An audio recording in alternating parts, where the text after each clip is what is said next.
Buenas tardes, acá en Argentina. Ya estamos en vivo. Ahí estoy con Emily Campayo, que está desde España. Buenas tardes, Emily. Buenas tardes. ¿Qué tal estás, Bueno, Celeste? muy bien, muy bien. La verdad, muy contenta de que nos volvamos a encontrar. Como dijimos en su momento, en el primer vivo, vamos a estar encontrándonos mensualmente, o sea, una vez al mes, con diferentes temas dentro del ámbito educativo que por supuesto están interconectados. Este tema de hoy es una continuidad del primer tema que estuvimos haciendo en el primer encuentro, en el primer vivo. Así que bueno, vamos a ir arrancando. Te paso ahí la palabra. Bueno, nada, primero decir que estoy encantada de estar aquí de nuevo contigo y sobre todo, pues este tema que vamos a abordar hoy es porque, como muy bien dices, en el primer directo estuvimos abordando el tema del cuestionamiento de las familias hacia los docentes, ¿no? Y cómo todo esto puede afectar a la autoridad docente y entre tantas cosas que tienen hoy en su contexto complicado, difícil. Y bueno, pues en este directo pasado sí que mencionamos dentro de este contexto complejo la importancia que tenía el tema de establecer límites para poder de alguna forma recuperar esa autoridad docente. Y fue solamente como una pincelada que dimos ahí de los límites, porque hablamos de muchas más cosas, fue un tema bastante amplio que recomiendo volver a ver este directo por todo lo que tratamos, y yo sé que los docentes hoy día pues necesitan toda esta información para sentirse comprendidos, para sentir que tienen apoyo, sostén, entender qué es lo que está pasando. Y bueno, pues todo este tipo de información sí que animo a que puedan volver a ella del primer directo. Y este también, y es como súper práctico, porque además nos vamos a quedar precisamente en este tema que tocamos en el otro directo, que es el tema de los límites, la importancia del establecimiento de los límites precisamente para poder recuperar esa autoridad docente que de alguna forma se ha visto desdibujada en los últimos años. Entonces, bueno, vamos a ir primero a conocer un poco este contexto en el que se encuentra el docente, en el que se ha desdibujado esta autoridad docente para poder entender un poco mejor y a partir de ahí, pues ir guiando al docente qué es lo que podría hacer para empezar a recuperar esa autoridad docente desde el establecimiento de los límites. Así que, Celeste, ahí te dejo para que comiences con este tema tan interesante para los docentes. Bueno, primero situarnos, ¿no? Contextualizar cada gente, ¿no? Si es directivo, si es docente, si está desde el lado de familia y de estudiante, porque también está dentro de esta relación de autoridad, cómo se siente, si lo toma como un desafío o no, porque ¿qué pasa con esto de la autoridad? Generalmente, o al menos lo que se sigue viendo explícitamente o reflejando, es esto de irnos hacia los extremos, de creer que la autoridad es sinónimo de autoritarismo. Y entonces, si yo intento, desde mi personalidad y de mi estado, no ser autoritaria, me voy al lado contrario. ¿Cuál sería el lado contrario? La permisividad, ¿no? Esto de, bueno, agacho la cabeza y no tengo el carácter, muchas veces lo he escuchado esto, no tengo el carácter para decir, no tengo el carácter para hablar. Y no se trata, fíjense, cómo ponemos la autoridad también como una descripción de tener carácter o no tener carácter. Considerando este punto, carácter tenemos todos, el tema es qué tipo de carácter dentro de nuestra personalidad. Si tenemos una personalidad más introvertida, más pausada, más tímida, podemos buscar maneras de pedir la palabra y desde esa, ¿no? Desde ese semblante más pausado, desde ese estado de carácter, decir igual ese pensamiento, ¿no? Y ver qué se toma de ese pensamiento y qué no, ¿no? Poder aclarar si en la ronda de conversación seguimos viendo que no se tomó la palabra, que preguntar, ¿no? Desde qué lugar no se tomó en cuenta la palabra, si fue desde ese carácter, porque muchas veces nos quedamos pensando eso, no, mi palabra no la toman o no se tiene en cuenta, justamente por esto, por el no tengo carácter. Cada palabra que decimos tiene una connotación y una creación de la realidad. O sea, las cosas se terminan dando porque yo dispongo un estado para eso. Entonces, la autoridad, antes, fíjense, era esto, el carácter, la presencia, lo incuestionable, donde nadie ante un rol de autoridad, y el rol tenía que ver con una jerarquía, la autoridad tenía que ver con una jerarquía, y lo que no se cuestionaba era esa jerarquía, independientemente del rol que estuviera en ese lugar, ¿no?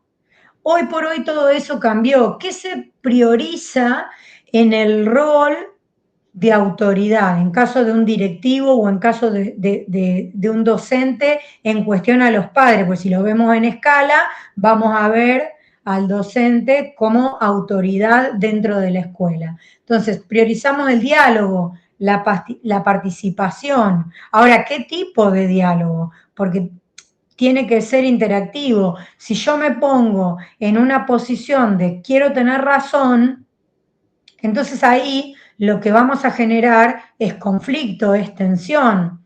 No va a ser un diálogo colaborativo. Entonces, por ejemplo, vamos a ver ejemplos prácticos.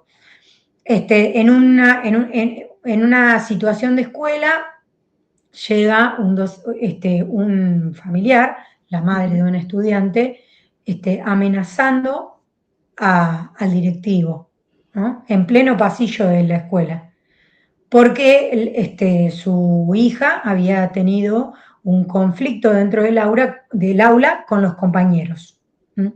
El directivo, fíjese, ¿no? En un rol de autoridad, sin embargo, con un carácter más introvertido. La amenaza era exponerlo en las redes. Entonces, el directivo genera un miedo ante esta amenaza y busca y tiende a complacer a la madre. Lo cual, eso va en un error. ¿Por qué? Primero, porque yo cedo ante una amenaza sin preguntar y sin pedir información sobre el conflicto de la clase, porque como directivo no estoy al tanto de eso. Entonces, primer error del directivo, ¿no? Fíjense, ¿no? Cómo vamos, nos dejamos llevar muchas veces y lo que hay que es pausar. Entonces, bueno, la mamá se va, ¿no? Entonces el directivo se queda preocupado por esta situación, porque piensa que es una mamá que tiende a ser conflictiva. Entonces nos sentamos a conversar y a ver los diferentes puntos. Primero pedir información de cuál fue la situación en el aula, ¿no? ¿Qué originó el conflicto? ¿Hacia dónde fue? ¿Cómo se desarrolló? ¿En qué terminó? Primero, ¿cuál fue la intervención del docente o la no intervención del docente? Entonces, cuando tuvimos en claro esa situación, En medio de todo esto, la mamá vuelve a llamar y decir, bueno, a ver, primero frenemos a la mamá en su emocionalidad y generemos un contexto de encuentro para poder resolver las situaciones. Porque las situaciones no se resuelven cuando yo ya tengo todo que me está cayendo. Entonces, cuando llama la mamá de vuelta por teléfono, ¿bien? Entonces, la mamá en su emocionalidad, esto empieza a gritar, enojada y demás, vuelve a las amenazas. Entonces ahí el directivo, fíjense, toma autoridad, ¿desde qué lugar? Y dice, bueno, mamá, tranquilízate, esta no es la forma, si vos seguís, yo voy a cortar independientemente de las amenazas, y en caso de que vos cumplas con tus amenazas en las redes, nosotros vamos a responder de la forma correcta. O sea, vamos a seguir el paso legal que tiene que ser. Cuando ya eso ubicó a la mamá, ¿no? Y la mamá dejó de gritar y demás. Entonces dijo, bueno, ahora vamos a buscar resolver este problema y esta situación de preocupación que vos traes. Vamos a poner un día, un horario, vamos a escuchar, vos vas a escuchar el planteo de la docente, si es necesario vamos a traer a los protagonistas del conflicto, que son tu hija y quienes fueren 2 o 3 compañeros. Si es todo el salón, vamos a ir al salón, vamos a escuchar la palabra de cada caso y vamos a ver qué postura toma cada uno y qué pone cada uno de su parte para resolver esta situación de conflicto. Y así se sucedieron las siguientes etapas. Entonces, primer paso, la docente pudo asumir una cuestión de, fíjense, un rol de autoridad, cuando en primera instancia se estaba de alguna manera dejando llevar. En segundo lugar, la mamá fue escuchada y también ingresó, ¿no? Esto de los papás mejor afuera. Muchas veces escuchamos los docentes decir esto, ¿no? Los papás lejos, no, la mamá ingresó, fue protagonista de esto. También se dio protagonismo a los estudiantes para hablar de este conflicto y se buscaron puntos de resolución. Entonces, eso cambió la dinámica de conversación. ¿Por qué? Porque pusimos a cada gente como protagonista.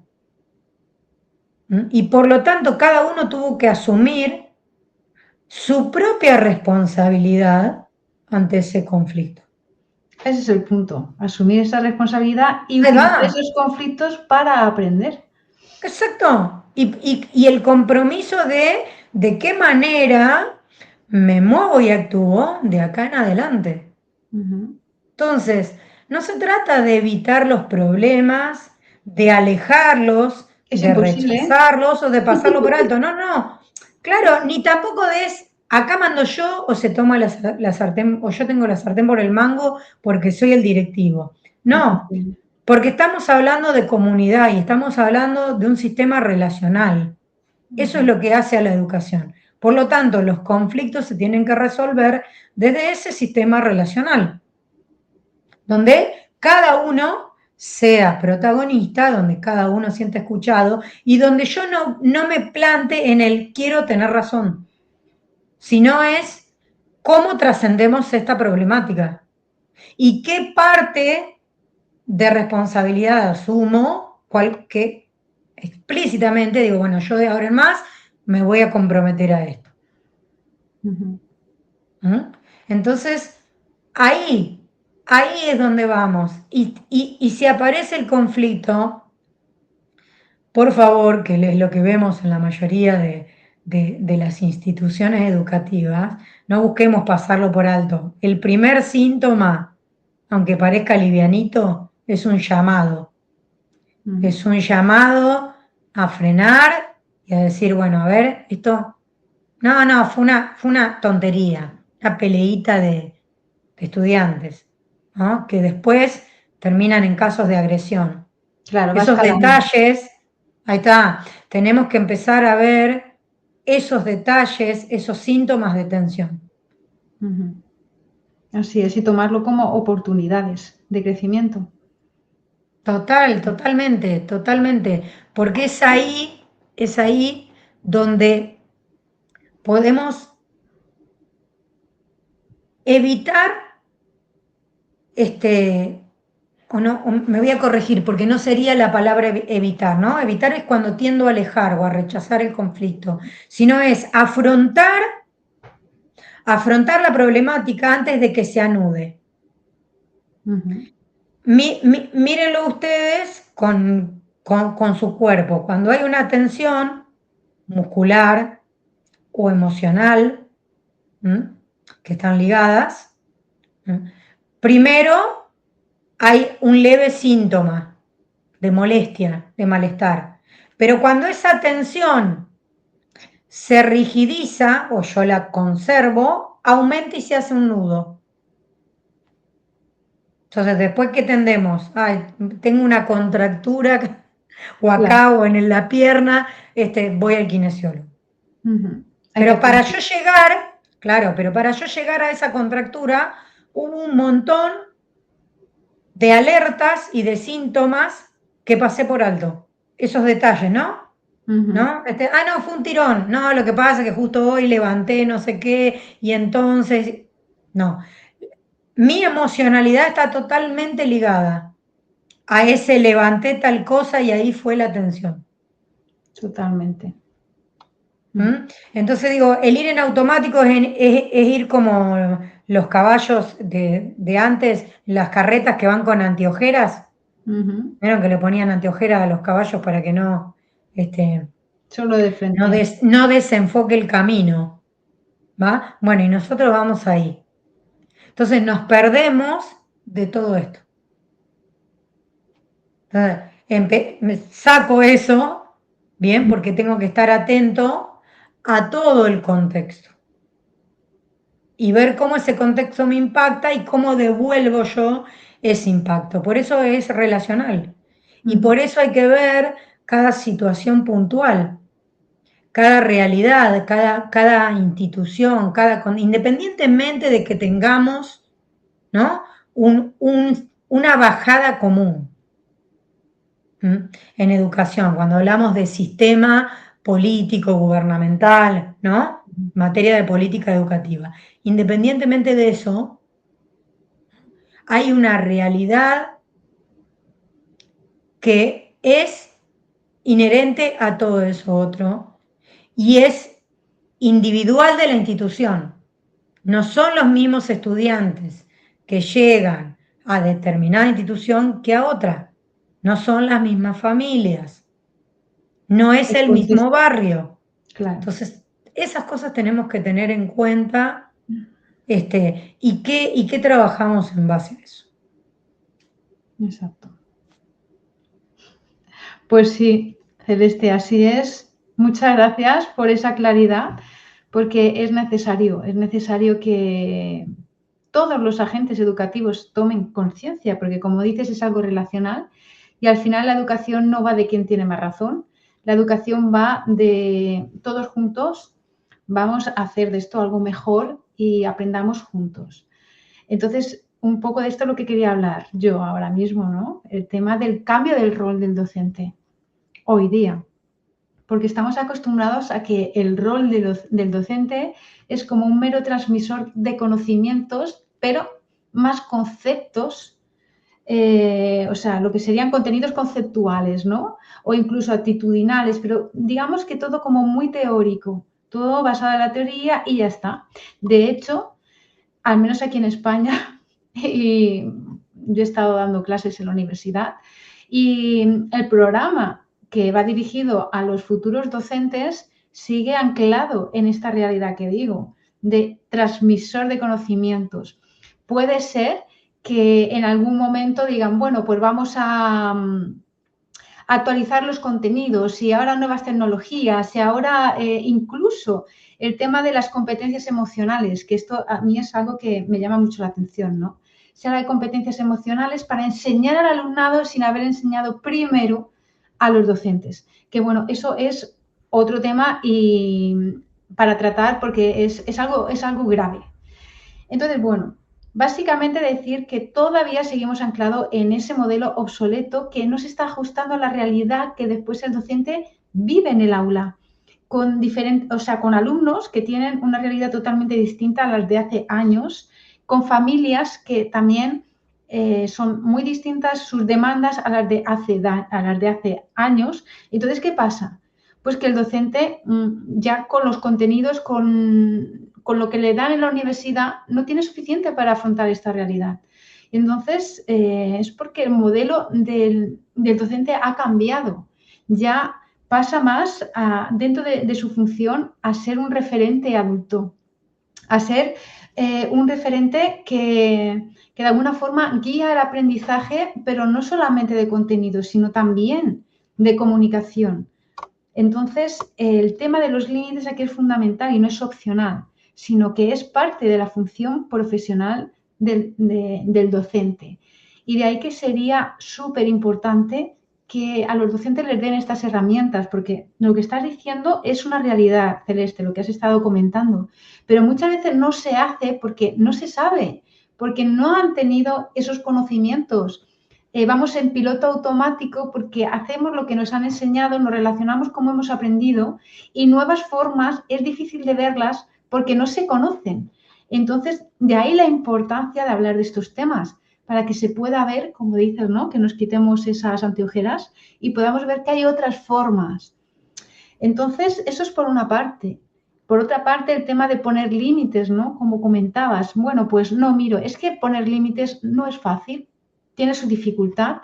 Aparte de que tienes que tener, pues digamos, una visión de que esto es posible y no pasa nada, también es incómodo establecer límites. ¿Por qué? Pues porque muchas veces se tiene miedos, como muy bien relatabas en el caso del directivo, ¿no? Pero los docentes también. Se quiere agradar, se siente uno culpable por establecer límites porque nos han enseñado que posicionarnos puede ser egoísta. Se tiene miedo al conflicto. Entonces, ¿qué pasa?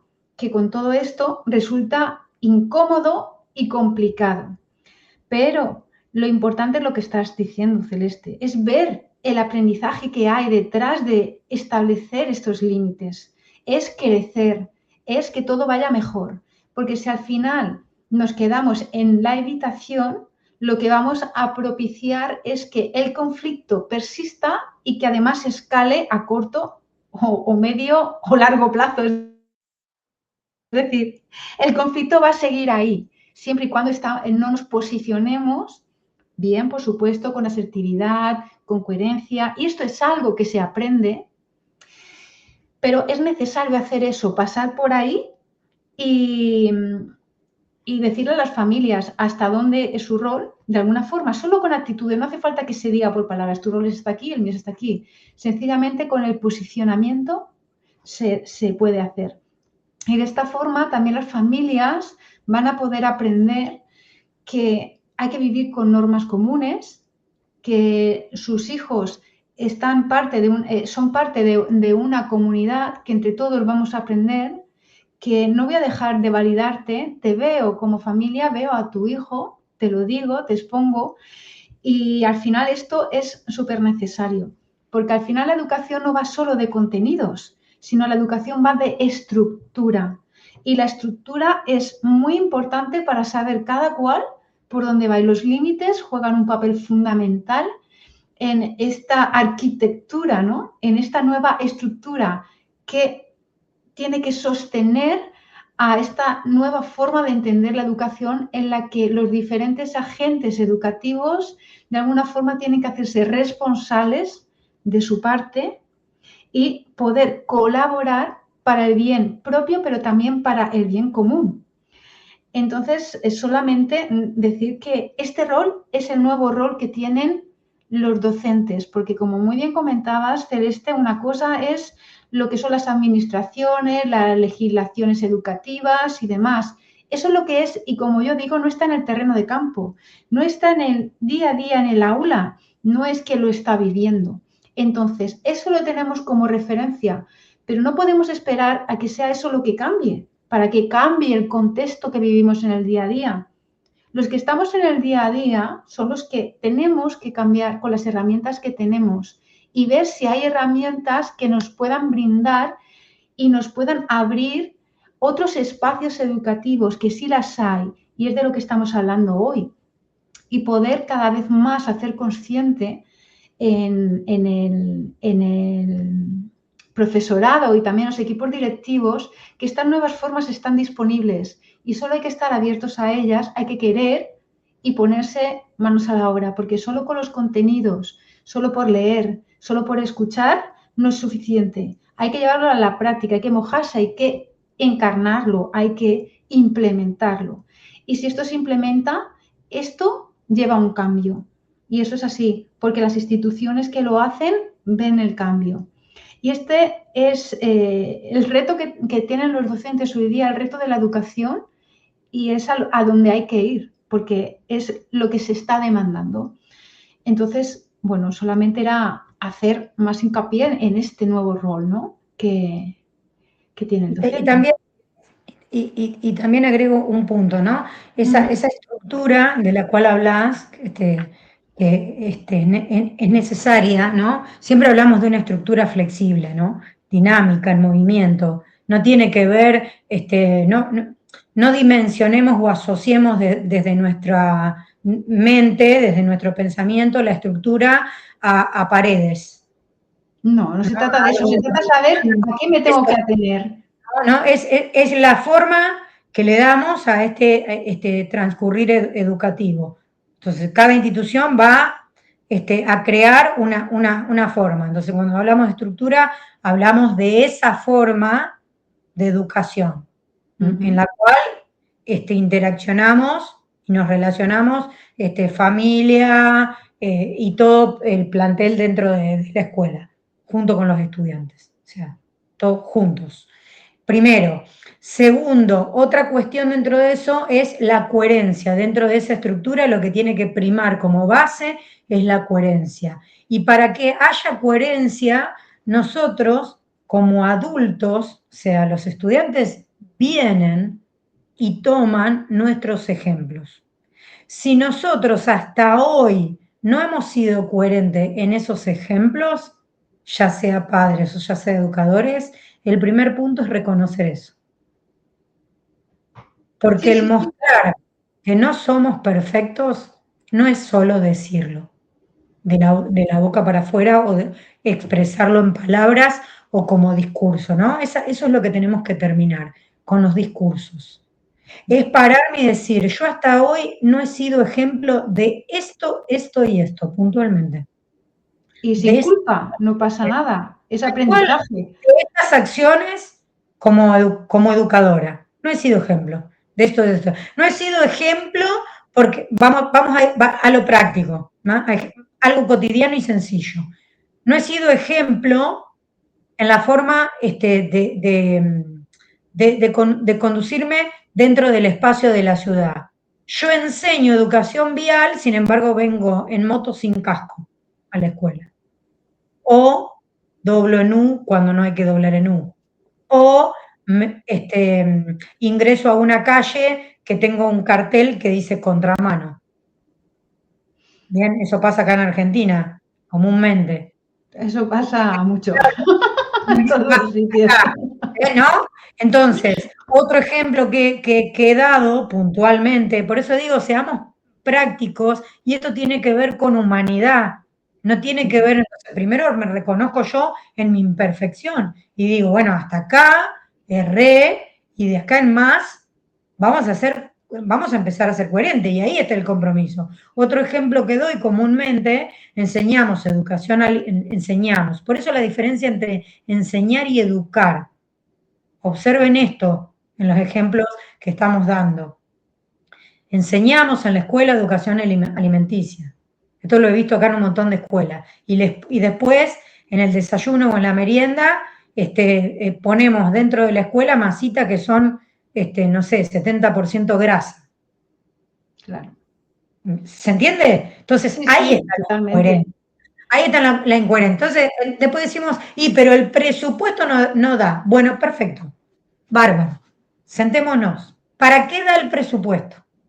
Bien, vamos a sentarnos con las familias. Ahí empieza la verdadera educación. Vamos a sentarnos con la familia y vamos a mostrarle que ese presupuesto no da. Y que nosotros queremos ser coherentes, ¿no?, en esa enseñanza de educación alimenticia. Y que si los papás están de acuerdo, busquemos juntos propuestas de crear que ese presupuesto dé para que en el desayuno y en la merienda comencemos a mostrar esa coherencia. En lugar de seguir poniendo masita que son 70% grasa, cuando después digo que en tu casa comas manzana y entonces, Es no, a ver, así. ahí está. Entonces, esos son los ejemplos claros donde tiene que haber coherencia, porque ahí está la educación, sino que miren acá, ¿qué toma el estudiante? El ejemplo, la acción. Pero en la escuela me da la masita de 70% grasa. Entonces, ¿qué digo? Esto como estudiante, ¿no? Ahí me pongo y digo, pero al final los maestros están No tiene valor. claro, Además de que confunden aprendizaje. Exacto. Primero, genero confusión en el aprendizaje. Totalmente, porque al haber una incoherencia, yo digo, ¿pero cómo? Me dicen esto, pero que haga lo otro, pero ¿y cuál es? Entonces ahí es donde el estudiante hago la mía. Cada uno hace la suya. Entonces, y el estudiante no escucha. Hoy por hoy los adolescentes están en su mundo. No. Pero a ver, ¿qué escuchamos? ¿Los escuchamos a ellos? ¿Ponemos estas situaciones de incoherencia? ¿Hablamos de estas situaciones de incoherencia? Esto que digo, hablamos del presupuesto, no nos da, entonces nos sentamos con la familia a buscar una solución. Pero esto, Celeste, yo creo que tiene que ver mucho con lo que hemos estado hablando. No es fácil reconocer la responsabilidad de cada uno. Ya no vamos a decir errores, sino cuál es mi responsabilidad. Y ahí mirar ahí, no todo el mundo está preparado para mirar esa responsabilidad. Es mucho mejor mirar fuera y echar la culpa a lo que hay fuera en vez de asumir, no, esto es mi parte y ahora desde mi parte vamos a ver qué soluciones podemos dar. Pero no todo el mundo está en ese punto. Entonces, he ahí la dificultad, es que no son capaces de verlo por el miedo que a lo mejor le puede dar ver eso, porque su identidad se puede ver distorsionada de alguna forma. Yo considero que la capacidad está, pero nos dejamos ganar por el miedo. El miedo, Y ese a, miedo. y a quienes nos estén escuchando o nos escuchen en el video que va a quedar grabado, le diría que aún con ese miedo se animen a mostrar que todos hemos aprendido y que siempre hay tiempo de corregir.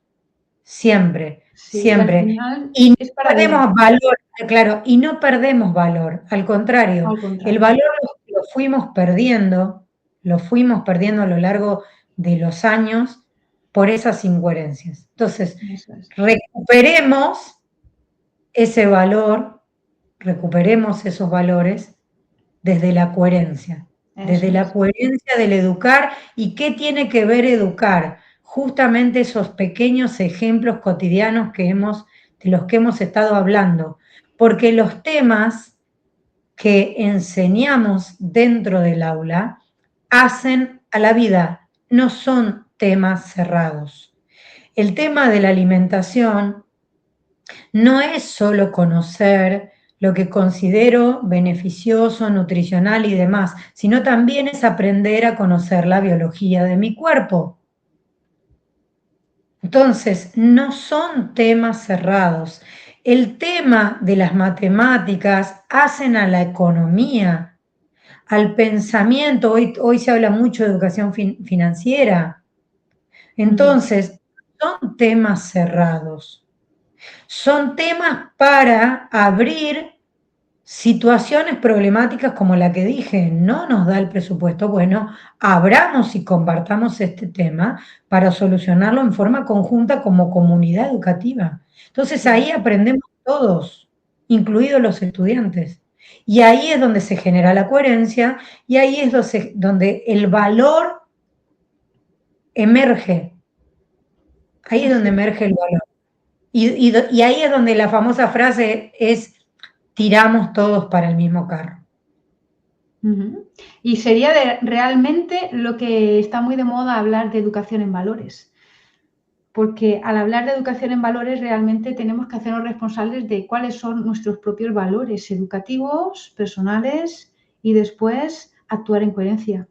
Por eso decía lo de integrarlo, encarnarlo, porque si uno no lo tiene, cuando vas a enseñar cualquier cosa, realmente no estás encarnando eso que tú estás diciendo o que estás queriendo seguramente transmitir, porque no lo estás haciendo contigo mismo.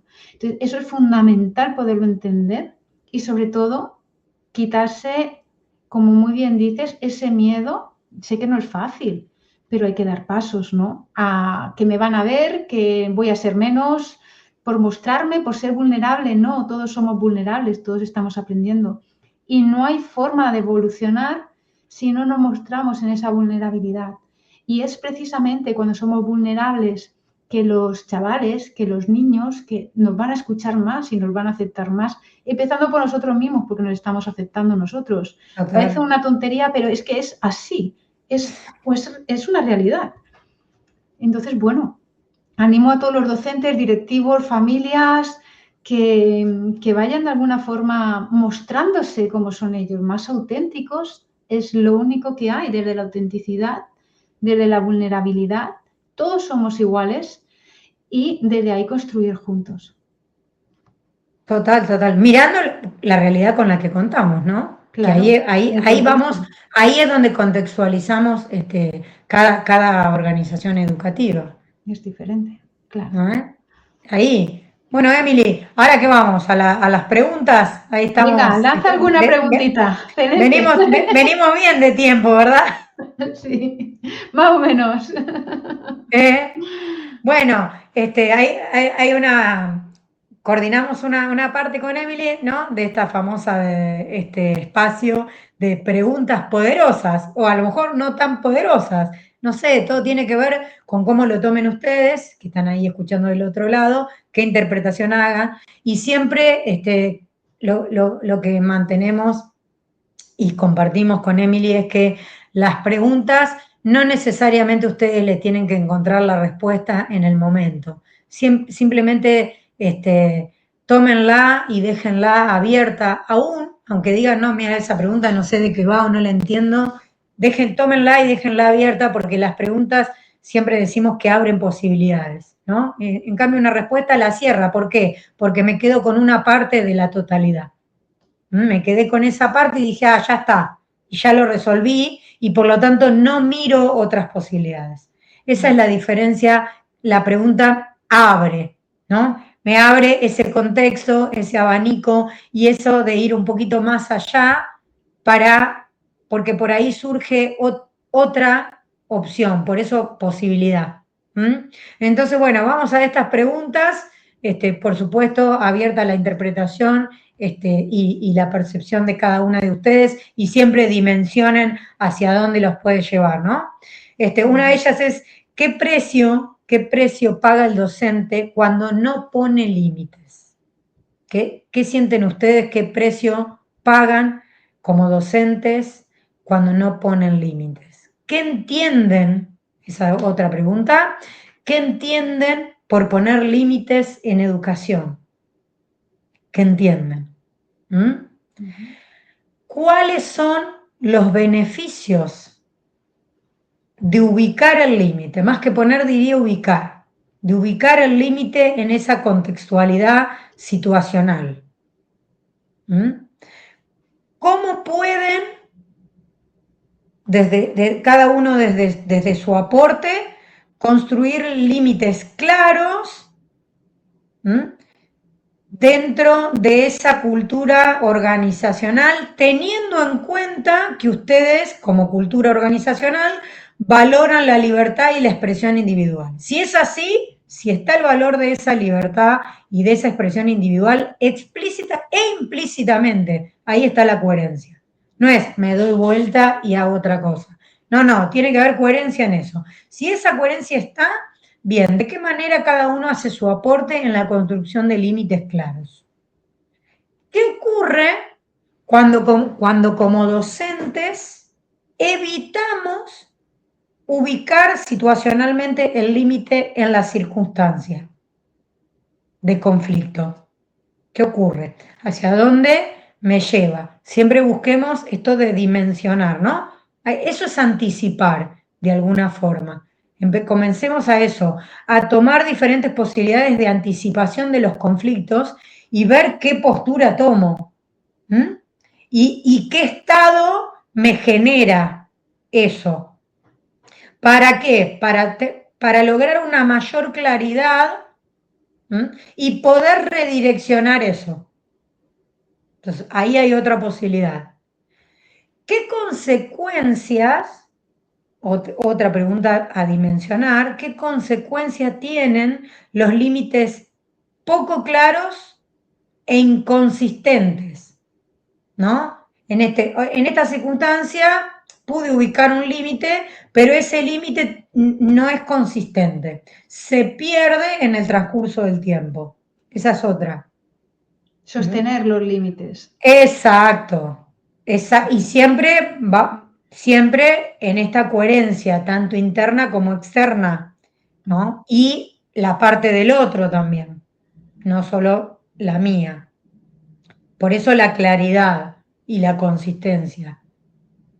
¿Cómo influyen las emociones del docente al momento de poner límites? Que acá nos tenemos que dar cuenta como docente, tengo que mirar el estado. Primero el estado que generan los conflictos. Si yo soy de los docentes, como dijimos al principio de la charla, que mejor lejos la familia, ahí yo misma lo que hago es anticipar todo lo contrario, anticipar conflictos que luego me generan un estado, ¿no? de inconsistencia y poca claridad para poder resolver. ¿Por qué? Porque desde mi estado estoy evitando el conflicto. Y en realidad, en la realidad genero lo contrario, ¿no? Mi tensión al evitarlo hace que el conflicto crezca más. ¿No les pasa eso de, quiero ir para, no, pero si yo quiero ir para allá, pero como hay incoherencia internamente, genero la realidad contraria. Porque la provoco yo desde mi estado interno. Entonces, lo que tengo que aprender a mirar es ese estado interno. ¿Desde qué estado yo estoy queriendo lograr algo? ¿Desde qué estado quiero evitar el conflicto? Si es desde la evasión, voy a lograr lo contrario. O sea, el conflicto se me va a venir encima. Ahí, atentos a eso, y cuidado en esa parte. Eso trasládenlo al ámbito familiar como padres también. ¿Desde qué estado yo pongo límites como padre? Ese estado interno tengo que mirarlo, Si es desde un estado de culpa, de miedo, de frustración, de evitación, lo que voy a hacer es acrecentar ese conflicto. Otra pregunta, poner límites para ustedes, para cada uno de los que esté escuchando, ¿es un acto de control o de cuidado? De control y lo mismo, ambos conceptos. De control para mí o para el otro, o para mí y para el otro. Fíjense que la diferencia está en una I y una O. Y lo mismo del cuidado. Es cuidado para mí y para el otro, o para mí sola o para el otro. Esa claridad la tengo que tener. Si es uno o si es otro, ¿no? Y en cuál de los dos es si yo pongo el I o la O. Ahí observen eso. Y también el estado emocional que genera eso. Claro, es que la otra pregunta y esta van muy unidas. Sí, totalmente. Sí, totalmente. Otra pregunta, y ahí vamos terminando con las preguntas, es ¿qué equilibrio es necesario entre la libertad y la norma en la educación actual? Bueno, ahí es amplia esta pregunta y desde mi lugar lo que puedo aportar es, primero, expresemos qué entendemos nosotros por cada concepto. Porque hoy arrancamos el vivo diciendo que generalmente tendemos a ir a los extremos. Entonces, eso, si yo voy a los extremos, tengo que aprender a identificarlo y expresarlo. ¿Para qué? Justamente para dejar de caer en los extremos y encontrar un punto de equilibrio. ¿Mm? Entonces, ahí vamos. ¿Qué entendemos por libertad? En un conversatorio como comunidad educativa. ¿Y qué entendemos por norma? ¿No? ¿Qué normas tenemos en nuestra comunidad educativa? ¿No? ¿Qué normas consideramos que son obsoletas? Y ahí habrá, cuando hablo de comunidad, que los estudiantes participen en esto, ¿qué normas creemos que son obsoletas? Fundamentando esta consideración. ¿Y qué nuevas normas se pueden proponer para una convivencia más flexible y armónica? Entonces, esa sería la otra, aportando a la pregunta, como para ampliar un poco más. Y la última pregunta, ¿no?, dentro de este rango de preguntas, es ¿qué responsabilidad toma cada uno en la construcción de esa armonía? Cuando hablamos de equilibrio, armemos de armonía, ¿no? Como si fuesen notas musicales. Y ahí cerramos el espacio de estas preguntas. Como dije, poderosas o no, eso va a depender de la interpretación de cada uno. Sí, luego también depende de cada uno lo que más le impacte. Cada una de esas preguntas, habrá alguna que le resuene más, que le toque más de lleno. Y bueno, es un apartado para no pasarlo por encima, sino detenerse en cuál de ellas me está tocando directamente y profundizar en ello, ¿no? ¿Qué es realmente lo que me está tocando ahí? Voy a mirarlo y voy a ver si esto me puede abrir campo para poderlo hacer diferente. Porque al final se trata de, ¿puedo hacerlo diferente para yo estar mejor y para poder aportar a la comunidad, bien para todos? Entonces, a partir de ahí. Así que, bueno, es un campo muy amplio el que nos ha dado Celeste y animo a eso, ¿no? A no pasar por encima, sino a profundizar en aquellas preguntas que os haya podido tocar más. Y bueno, en relación a lo que ha dicho Celeste, porque al final todo lo que hemos estado hablando está íntimamente relacionado con el tema de la gestión emocional, teniendo en cuenta que la gestión emocional es, al final, concienciación emocional, qué es lo que me está pasando. Al final esto es mirar hacia adentro, conocerse mejor uno, y luego regulación emocional, cómo lo hago diferente. Esto no es algo fácil, pero es algo que se aprende. Y dentro de esto tenemos la parte de la expresión asertiva, que es una de las competencias que más puede servir al docente para poder implementar todo lo que estamos diciendo, que es este establecimiento de límites. Entonces, para dar respuesta a ello, he hecho una herramienta que puede ayudar a los docentes así, digamos, de una forma como muy concreta, a poder aplicar esto. Hablándolo con Celeste, hablamos de, pues que muchas veces, ¿no?, queremos como la receta mágica. Vale, pues ya tengo esta herramienta, ahora la aplico y ya está. No, no funciona así. Esta herramienta es tan solo una guía de cómo se puede llevar a cabo una comunicación asertiva, ¿vale? Lo tengo en PDF. No sé si merece la pena presentar o no la herramienta. La tengo en PDF, ¿vale? Quien quiera esta herramienta, yo ahora la voy a explicar un poquito, pero vamos, que quien la quiera, ahora en lo que es el vídeo que queda aquí en LinkedIn, en los comentarios, Si pone límites, por ejemplo, o quiero la herramienta, lo que queráis, ¿vale? Límites es como muy concreto y para saber qué estáis refiriendo a eso, yo por privado os envío el PDF, si, vamos, totalmente encantada, lo he hecho para vosotros, de hecho. Y nada, lo que estábamos comentando, sigo con ello. Al final, el tema de la asertividad es muy importante, pero ojo, porque la herramienta va a depender de dónde la apliquéis.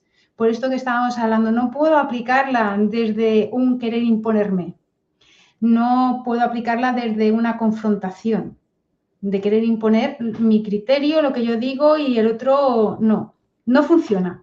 Por eso es tan importante mirar hacia adentro y decir, desde dónde estoy, en qué sensación estoy, qué emoción es la que predomina en mí ahora mismo.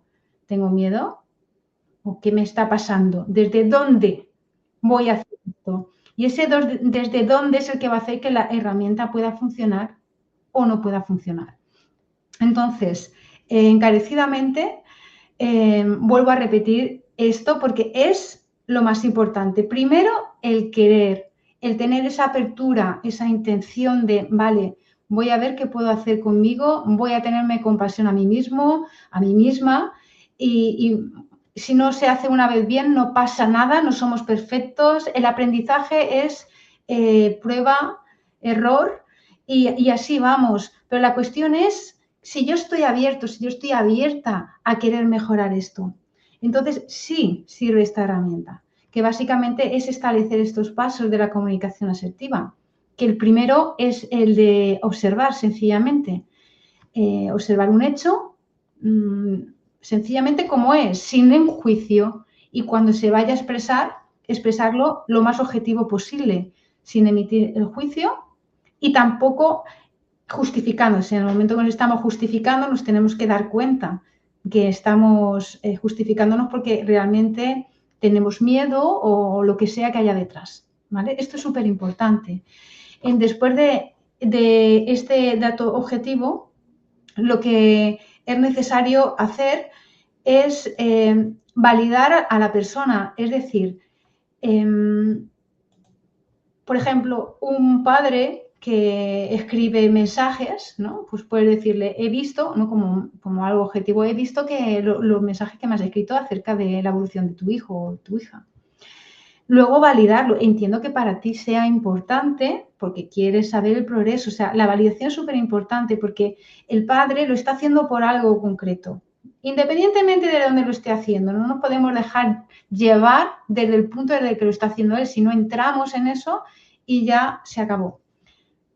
Desde el punto separado del docente tranquilo y que quiere establecer esa comunicación. Entiendo que esta sea por esto, por lo otro, y ahí ya tienes tu posicionamiento como docente. Es decir, yo como docente necesito estar con todo el grupo o puedo atenderte de tal a tal horario.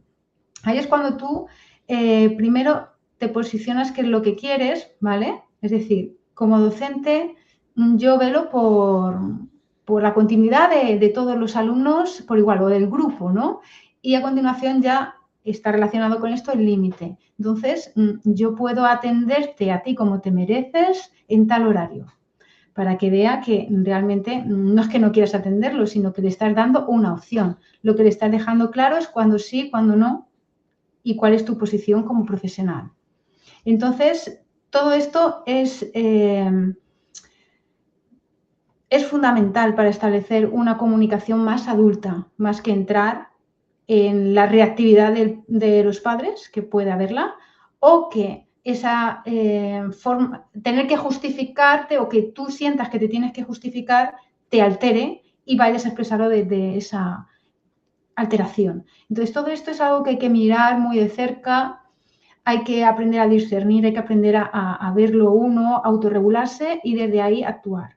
Entonces, esta herramienta que os doy es un PDF, es una infografía para que la podáis imprimir y tenerla visible así a un golpe de vista, para que no se os olviden estos distintos pasos. Está también puesto un ejemplo para que veáis a qué nos estamos refiriendo y que lo practiquéis, porque esto es práctica. esto en la teoría no vale de nada. No vale de nada ver este directo si no se implementa, no vale de nada la herramienta si no se implementa. Y al final lo que va a marcar la diferencia es que os animéis a posicionaros desde otro punto vulnerable y desde ahí aprender con el fallo y el error. Y probar, probar. Y no hay otra. Si es que así estamos todos. No hay algo que sea perfecto, sino que hay lo que se llama aprendizaje. Y en el aprendizaje a veces lo hacemos mejor, lo hacemos peor, pero la línea es ir hacia otro punto distinto en el que estamos y que está pidiendo realmente la sociedad, está pidiendo los chavales, los niños lo están pidiendo. Entonces, bueno, desde aquí lo que quiero es animaros a que os abráis a todo esto que os estamos comentando y que cualquier duda que tengáis al respecto, aquí estamos para atenderos. Y bueno, le doy paso a Celeste para que acabe con el directo, que ya no estamos pasando de tiempo. Estamos ahí, a 3 minutos de 1 hora. A 3 minutos de 1 hora. Así que bueno, para cerrar, hace poco leí una frase que dice que educar es enseñarle a alguien que puede pensar diferente aunque todos piensen igual. Entonces, hace muchos años que vengo compartiendo con otros colegas y acá con Emily también, que digo que la problemática no es la educación en sí, sino es el aprender a convivir en la diversidad. Todos hablamos de diversidad y de que somos diferentes y todo muy lindo, ¿verdad? Pero a la hora de ejercer esa diversidad y mostrarme como diferente al otro, aparecen todos esos miedos al abandono, al rechazo, a la exclusión, ¿no? Porque qué van, o qué van a pensar. Y es Entonces, humano. es totalmente humano. El gran desafío es aprender justamente a mostrarnos y a expresarnos en esa diversidad. Ese para mí, lo cual vengo sintiendo hace un montón y comparto y creo que compartimos y por eso estamos acá, es el gran desafío a empezar a implementar, aún con todos esos miedos, como dijimos al principio, que tenemos como humanidad, como humanos. Aún así, aún con esos miedos que van a seguir estando en distintas situaciones, comencemos y tomemos responsabilidad y compromiso para empezar a hacer experiencia, ¿no?, de esa diversidad. Así que bueno, ahí, eso es todo de mi parte por el vivo y gracias a quienes estén mirando acá al vivo, a quienes escuchen después el video en modo grabado. Así que desde ya muchas gracias. Muchas gracias por estar ahí y nada, venga, que juntos esto lo hacemos. Vamos a eso entonces. Hasta el próximo encuentro que va a ser de acá a un mes. Muy bien, hasta la próxima, un placer. Un abrazo a todos. Chao, chao, Emily. Adiós, Celeste.